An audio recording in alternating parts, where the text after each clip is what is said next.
Puck lights should not be installed on surfaces that will be subject to water or excessive moisture.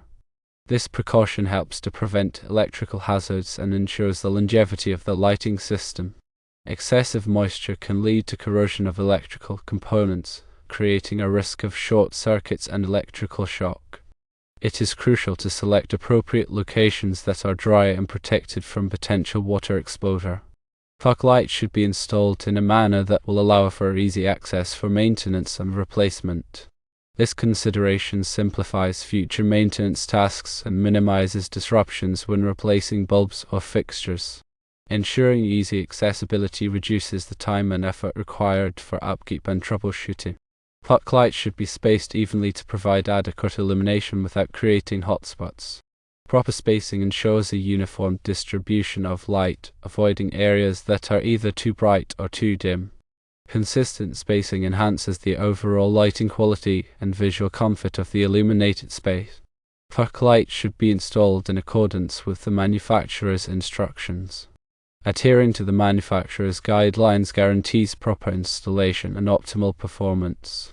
Manufacturers provide specific instructions for their products, including wiring diagrams, mounting procedures, and safety precautions.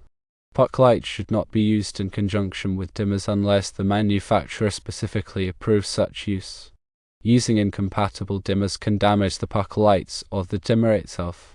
Manufacturers often specify compatible dimmers for their lighting fixtures, ensuring safe and reliable operation.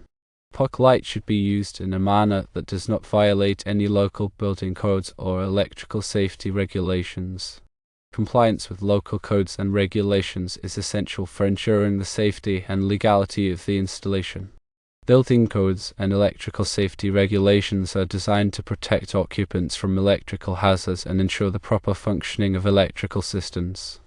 120-volt puck lights are not permitted for permanent installations unless they are wired with conduit and boxes. Conduit and boxes provide mechanical protection for the wiring and help to contain any potential electrical faults. This requirement ensures that the installation meets safety standards for permanent fixtures. 120-volt puck lights are not permitted to be spliced or installed under permanently installed cabinets. Splicing under cabinets can create a fire hazard due to the potential for loose connections and overheating.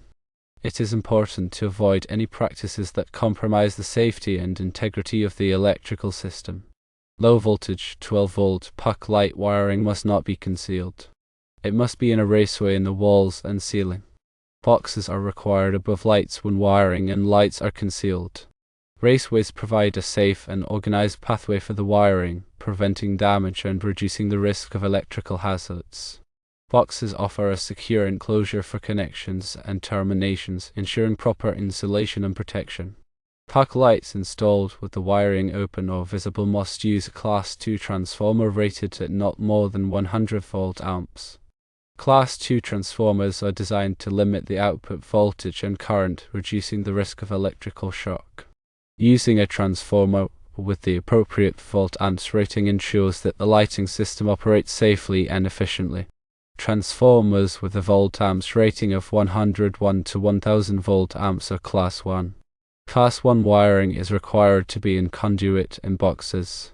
The secondary circuit must be protected not to exceed 25 amps. Class 1 transformers have higher power output capabilities and require more robust wiring and protection. Conduits and boxes provide the necessary mechanical protection, while the 25 amp circuit protection limits the potential for overcurrent and damage. Transformers or power supplies with the backward RU marking of UL Laboratories are not UL approved to be used as a separate component. This is intended to be a factory installed component. The backward RU marking indicates that the component is intended for use only as part of a larger assembly and has not been independently tested for safety. Using such components outside their intended application can compromise the safety of the electrical system. Outside direct burial low voltage wiring is not approved for use inside of the building. Direct burial wiring is designed for underground use and may not meet the fire resistance requirements for indoor applications. Using the appropriate type of wiring for the specific environment is essential for safety and compliance. Attention should be given to the ampacity of the wire selected. A 300-watt 12-volt transformer will produce 25 amperes of current. Selecting the correct wire gauge is crucial for preventing overheating and potential fire hazards. The wire ampacity must be sufficient to handle the expected current draw of the lighting system. Many puck light assemblies are only approved for portable use. They must be approved for permanent use under cabinets. Using lighting fixtures that are not rated for permanent installation can create safety risks. Ensure that the puck lights are specifically designed and approved for under-cabinet use. Transformers may not be hidden in soffits or walls. Transformers require adequate ventilation to prevent overheating. Hiding them in enclosed spaces can lead to excessive heat buildup and potential failure or fire hazards. Always install transformers in locations with sufficient airflow.